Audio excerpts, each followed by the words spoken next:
Good morning on this beautiful morning, everyone, and welcome to Mary Free Bed.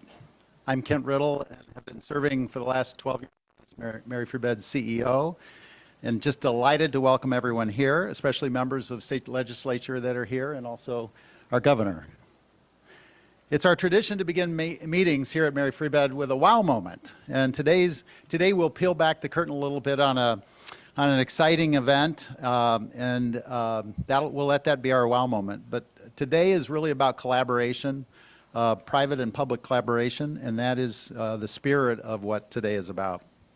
We're in a growth spurt. The number of kids across the state that we have treated over the last few years has increased 75%. During 2021, nearly 60% of all Michigan's children from both peninsulas have received their care here. Our wow moment today is really this announcement about collaboration. So let me just address that. First of all, expert specialized clinicians that love kids. 2 organizations that encourage and support them to heal, recover, and thrive. Elected officials who come together to invest in children's lives, and private donors who do the same. About these 2 organizations, this Children's Rehabilitation Hospital is a 50-50 partnership between Mary Free Bed and Helen DeVos Children's Hospital. And Tina Fries-Decker, the CEO of Beaumont Health, Spectrum Health, is here today. Tina, you can wave or something, yeah.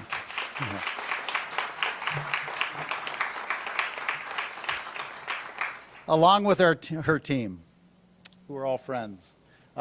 Really quickly, here's the blueprint of our future. A new hospital that will be built across the street, you see the cars over there on Wealthy Street, with a skywalk connected to our campus.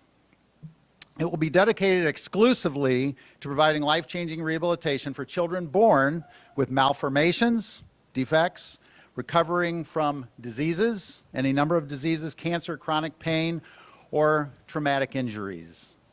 This proposed hospital will be the only freestanding children's rehabilitation hospital in Michigan, 9th in the nation, and one of only 3 that's located between the 2 coasts.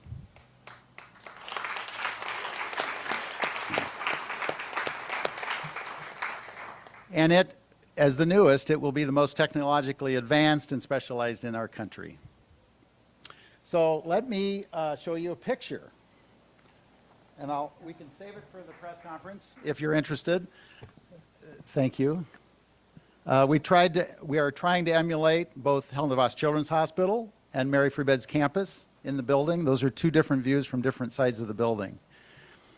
We're capable of financially supporting the hospital once it's built, but like other children's hospitals, it takes an entire community to be able to put them together and create them. And so our public and private partnership with the state of Michigan, with the county, with the federal government, and with so many donors will provide the grants and the funding necessary to be able to make this a reality. As a society, kids' health care is underfunded, and the state of Michigan has really stepped up.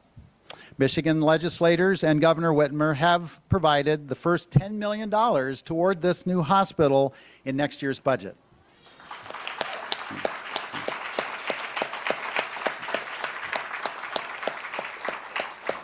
So we have a ways to go in our fundraising, but this is a great start, and that dream will become a reality. Miraculous things happen, lives are transformed, families are supported, and futures are brighter when community collaboration takes place. Our mission to restore hope and freedom through rehabilitation is precisely what will be happening here. Thank you all.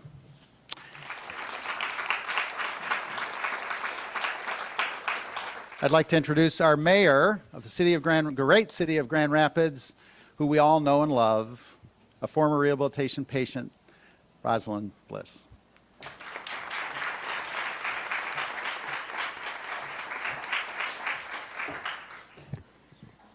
Good morning, everyone. What an exciting day for our city and our state. Oh my goodness, I am absolutely delighted to be here joining our governor as we celebrate this amazing budget that was recently passed. And I'm glad to be joined by our county chair, Commissioner Stan Steck. So really appreciate our partnership with the county. This budget really is significant, and it makes significant investments in communities all over our state. At the city, we are very happy, along with many other cities across our state, as we saw increases in revenue sharing that will go directly to local units, but also funding for community policing, economic development, mental health, really significant and important investments.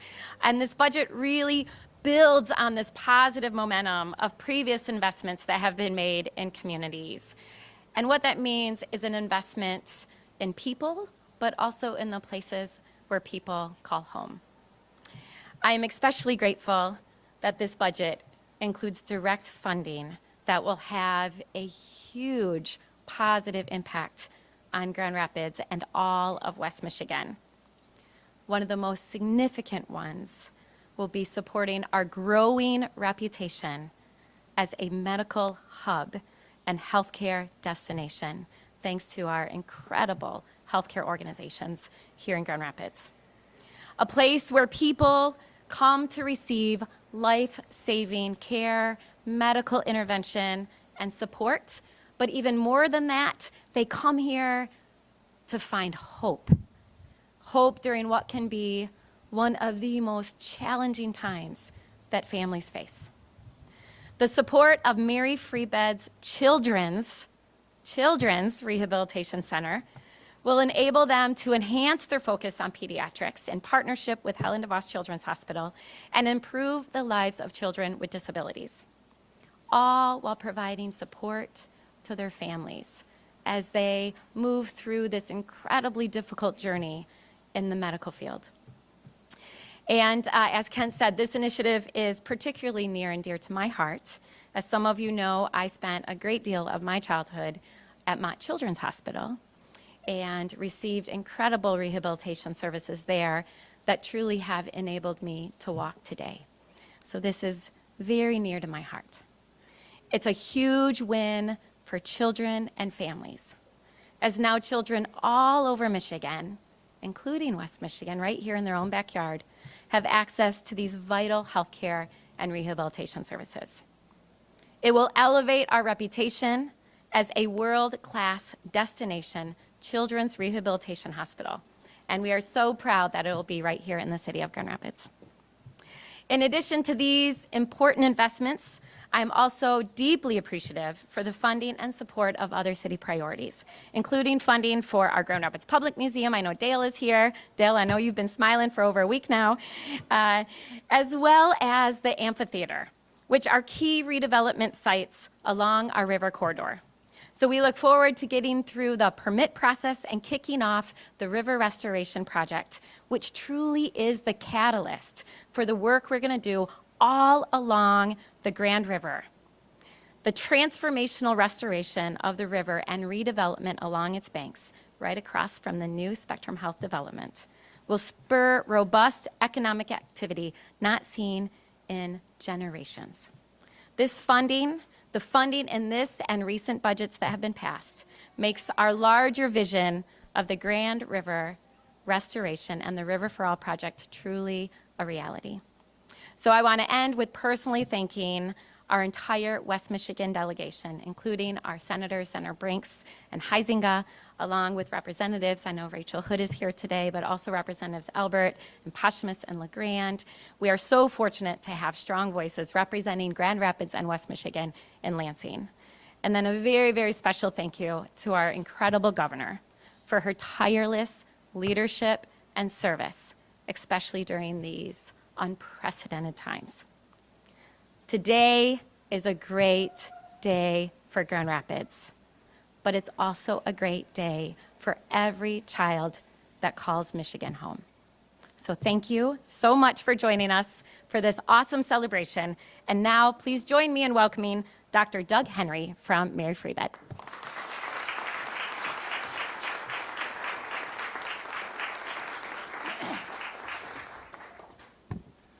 Hi, I'm Doug Henry. I'm a pediatric rehab physician here at Mary Free Bed, and I want to talk to you about the importance of this building. When children experience a serious illness, injury, or some sort of disability, that can be very devastating for the child, also for the parents, and they need specialized help. I have a stepdaughter who had a severe traumatic brain injury over 10 years ago, and it's still devastating and overwhelming at times, and we needed that help.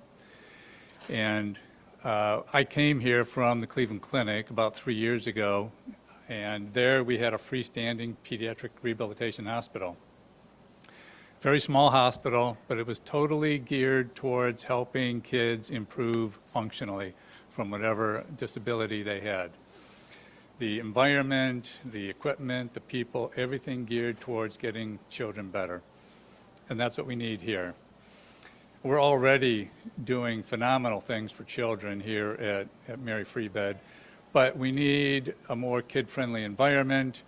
We need a lot more space to do it, and with that, we can provide a deeper, richer care for these kids and the families. And this building will do that. This building will also facilitate the collaboration that we've had ongoing with all of the specialists at Helen DeVos Children's Hospital. It's been phenomenal since I've been here in the last 3 years. And an example of that is our pediatric ventilator program, where we can now bring kids from Helen DeVos on ventilators over to Mary Free Bed sooner to start their intensive rehabilitation sooner. And I want to thank Dr. Hussein Randy, president of Helen DeVos Children's Hospital, for really leading that collaboration. And it's just been it's been a lot of fun working with his team over there. And we're just incredibly grateful to Governor Whitmer and to the Michigan legislature for allocating $10 million for this rehabilitation center, a very critical center that we need. Thank you very much.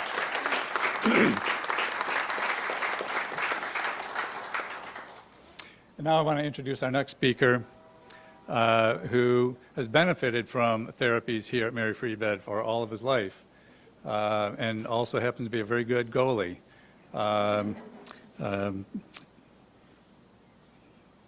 So Taggart Vandermolen, come on up.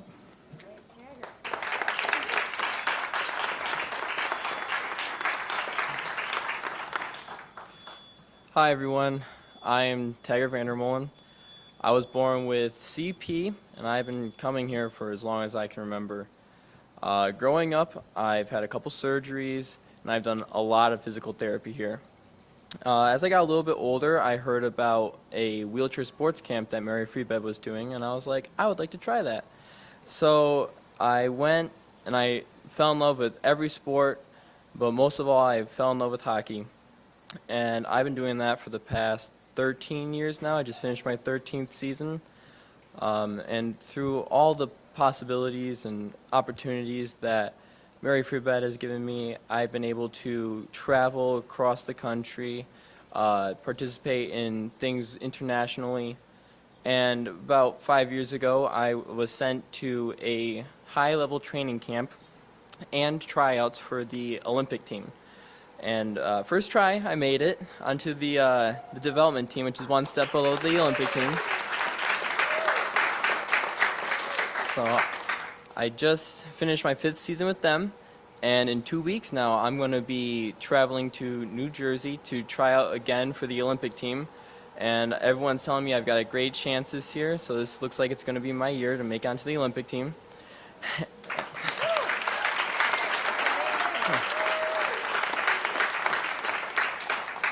None of this would have been possible without all the help I've had from Mary Free Bed. All the therapy that they've given me has made me a lot stronger, not only physically, but mentally and emotionally. They've made me feel like I can do pretty much anything I set my heart to, and I'm very thankful for all that they have given me. Now I'd like to welcome Governor Whitmer up to the stage. All right. Thank you, Taggart. Let's give Taggart a big round of applause.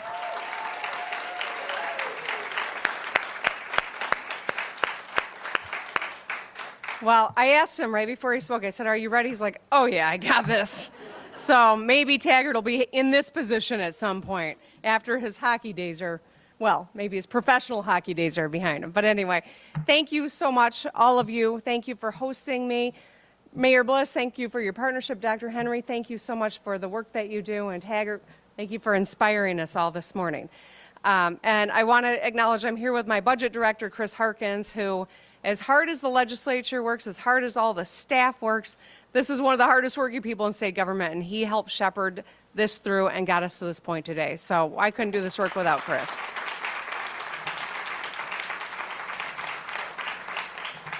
And I want to share with you, it was a surprise to me as we were touring the facility to run into a friend of mine from Lansing who was here with her son.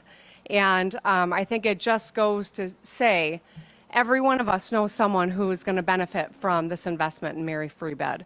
And every single one of us should always remember to see the humanity in one another and to make sure that our work represents progress and moving forward and supporting people.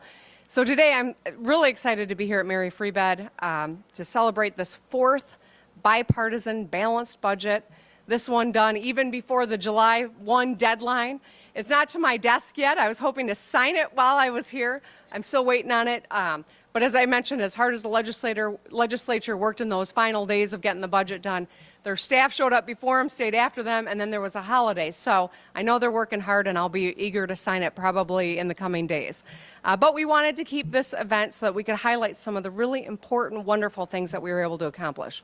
So this fiscally responsible budget brings the rainy day fund, so this is our budget stabilization fund, to an all-time high of $1.6 billion. It pays down billions in debt and secures the retirement of Michigan State troopers and hardworking public servants. And best of all, it doesn't raise taxes by a dime, and it was delivered on time. And I want to thank my Republican and Democratic partners in the legislature for working with me to get this done. So today I want to focus on the omnibus state budget. That is the budget that makes all the investments outside of education. The school aid budget is different. And so this is the budget that invests in everything from workforce development to public safety to public health, infrastructure, and so much more. Later this week, I will be signing the education side of the budget to improve every child's in-class experience, to recruit and retain the best educators, and to build up our schools. So there's a lot to celebrate in the work that we have done, especially when you think about in May of 2020, we were projecting a $3 billion deficit. Now we've gotten historic investments done without raising taxes, and we've left some resources on the balance sheet so we can continue our work. So it's a lot to celebrate. Now I know you all would love for me to give you a 60-minute keynote address on revenue sharing. Okay, maybe there's only one person that would like to hear that, the mayor.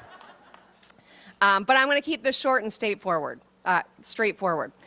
In simple terms, this budget really makes huge delivering on the kitchen table fundamental issues by investing in people, unleashing Michigan's potential, and funding key projects. First, let's talk about people. This budget makes a real difference in people's lives.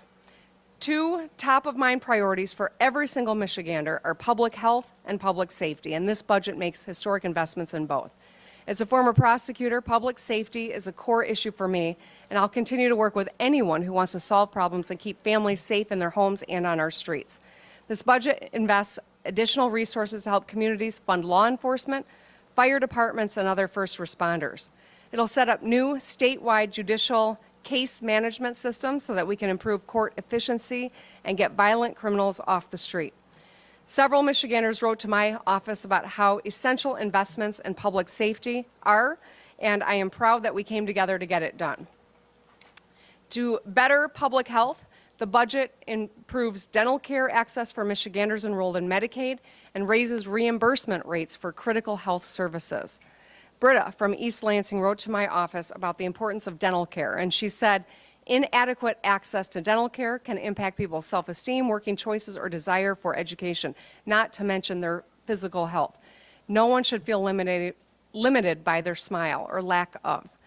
Our budget also speeds up lead service line replacement so that people can get safe drinking water, seals 182 abandoned oil and gas wells, cleans up contaminated sites to reduce environmental pollution of our land and water. And another key element of this budget is focus on mental health. We all know that that's a critical need across our state. We know that it's just as important as physical health, but it's often, care for mental health is often inaccessible in Michigan because there are not enough beds or appointments for patients or just not enough providers. That's not a unique problem in Michigan. Nationally, this is a struggle, but we're making steps to solve it. This budget makes long overdue investments in both expanding capacity at behavioral health facilities and building new state psychiatric facility and offering loan reimbursement for behavioral health providers so we can lure more people into providing this critical service. And now I want to highlight the budget's investments in Michigan's potential.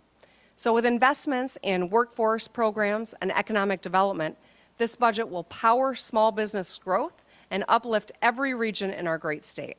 To continue growing Michigan's strong workforce, the budget funds the Michigan Reconnect and Going Pro, which are two successful programs that will help Michiganders on a tuition-free path to higher education or skills training, and it'll help businesses develop high-skill in-house talent.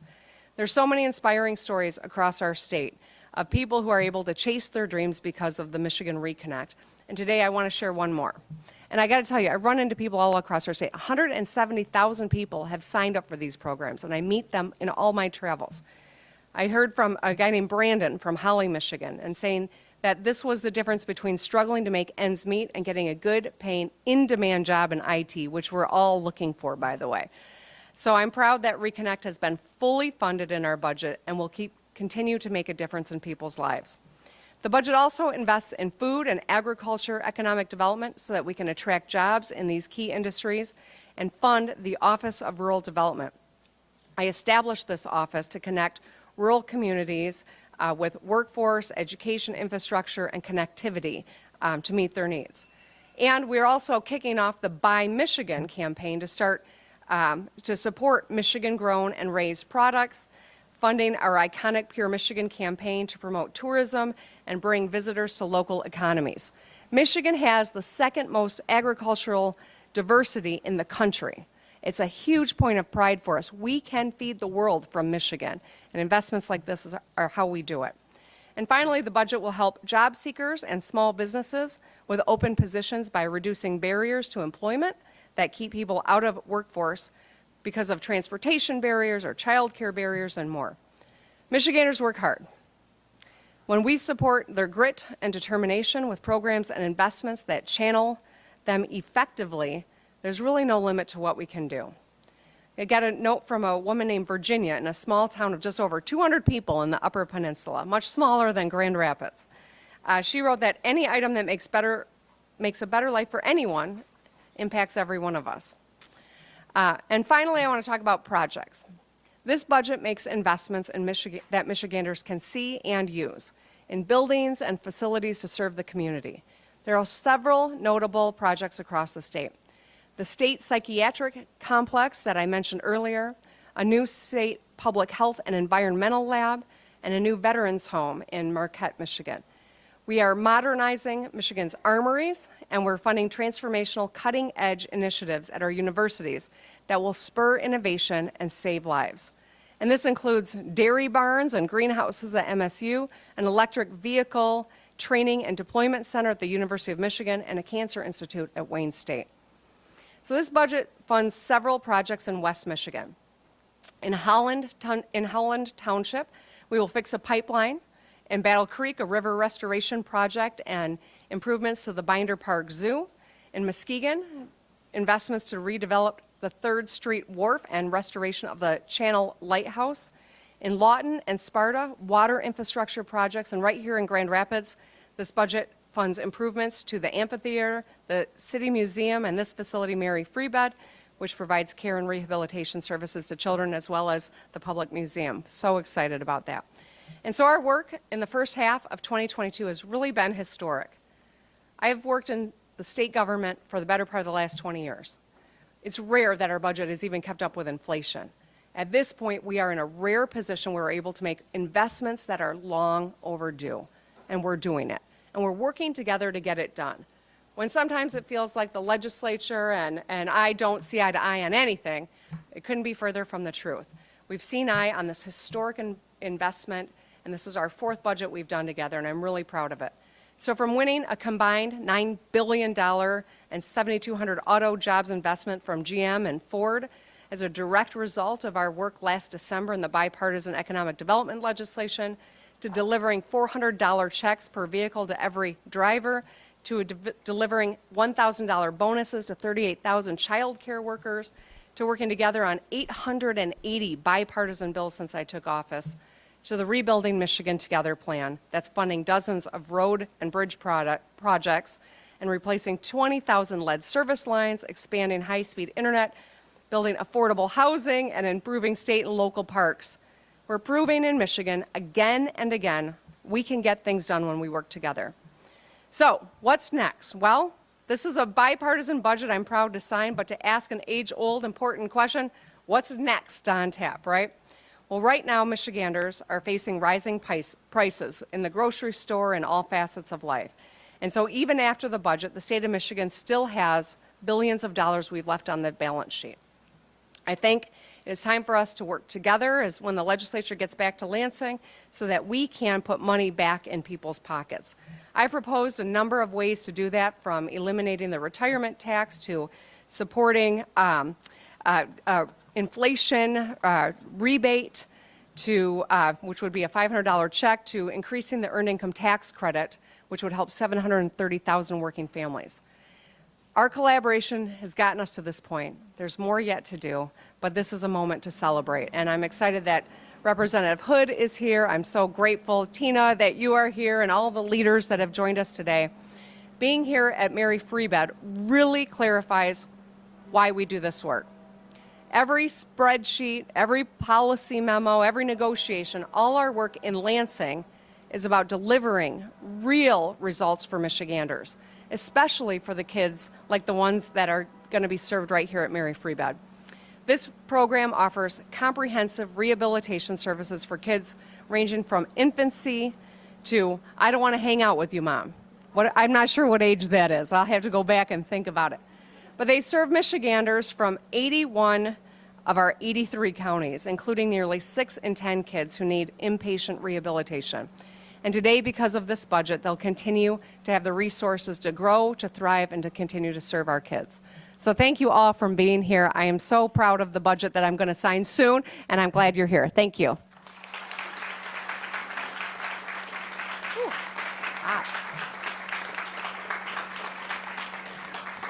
So we'll open it up for the press for a few questions. I've invited the budget director to join me because I've got a feeling we could get into some of the nitty-gritty, and I will hand it to him when that happens. Who wants to get us started? Okay, this never happens. Thanks for taking questions, Governor. Is this on? Yes, Okay. now I can hear you. All right. You mentioned some of those tax cuts that didn't end up in the budget that's going to come to your desk. Where do you see yourself in the legislature in terms of negotiations? Is it something that's close that can be passed in a supplemental in the coming weeks when the legislature gets back, or is it something where there's still like a lot of ground to make up in terms of negotiations? I think there's a lot of negotiation ahead, but we have signaled that we're all interested in giving people some inflationary relief right now. My goal is to make it so that it can translate quickly. I'm not interested in something that's going to happen next year. People need help now, and we've got the resources to do it. You know, our credit rating got upgraded by 2 agencies in the middle of everything else that we've had to navigate. It's a remarkable thing, and we are in a position where we could provide some relief. I'm eager to do it. I proposed a number of ways to do it. The legislature has some ideas about how to do it. We just need to get to the table and try to hash those out. So I'd love to get it done before Labor Day, but I'm not going to put a phony timeline on it. My door is open. I'm eager to get to the table and get that started. Thank you. If you want it. It's warm in the sun. I have a question. It's more about the hospital that's been proposed. Does that have to get like a state certificate of need approval and whatnot? And where in the process of all that is this project? Kent, would you like to tackle that one? It is in process. The answer is yes. We have to go through that process still. Okay. Yep. Could you talk at all about just the timeline for this project? And 60 million total, 10 million's been secured. When do you, what's the timeline for moving You forward? bet. Yeah. Our hope is to secure all the public and private funding we need, private being those from foundations and individuals and individual families, by next year. And then we would hope to start construction by the end of next year. It's about a 2-year project after that. So we have ways to go. Very good. Any other questions? All right, I guess we wore you all out. Do you have one more? Thank you. Okay, Yes, thanks sure. for taking questions, Governor. It's great to hear about all the resources that'll be on the way to Michiganders. Of course, the resources that are on the minds of many are reproductive health resources. Do you have an update on the Supreme Court lawsuit that you were working on? I don't, but I encourage you to ask them that question because I'd love to know the answer. I filed this lawsuit many months ago. It was my hope that it was going to be unnecessary, but we thought for sure that it would be, and obviously there is an important necessity that they take action. I'm so excited that the organizers and stakeholders were able to turn in a historical record high number of signatures yesterday to amend, to go to the ballot and let the people weigh in, because we know 70% of the people in the state support a woman being able to make that choice, even if it's not one that they would make themselves. And so I think that it's really important that our Supreme Court still does weigh in, despite the fact that we've got an injunction at the moment and that it will be before the voters in November. Time is of the essence. I know our providers and people across our state want to know have clarity on what the law is, and that we've got these rights that have been there for 49 years continue to be protected by our state constitution. Perfect. And just a quick follow-up question, Governor, if you don't mind. I understand that there was a letter sent to the president encouraging him to support over-the-counter birth control. Do you have a comment on that, or do you believe that that's something that we'll be able to achieve in Michigan? You know, of course I have a comment on that. I sent the letter yesterday because I think it is really important. You know, we won the headquarters of Perigo here in Grand Rapids over another state, and part of the conversation that I had with the CEO was because we were making decisions based on science. And I think that that's something that is worth noting. I was so pleased to see that they are moving forward asking for FDA approval to sell birth control over the counter. It's my hope that the Biden administration can continue to encourage the FDA to move swiftly on this. I think that it would be really important for women and our families. Thank you, Governor. Thank you. All right. Thank you, everybody. Have a great day.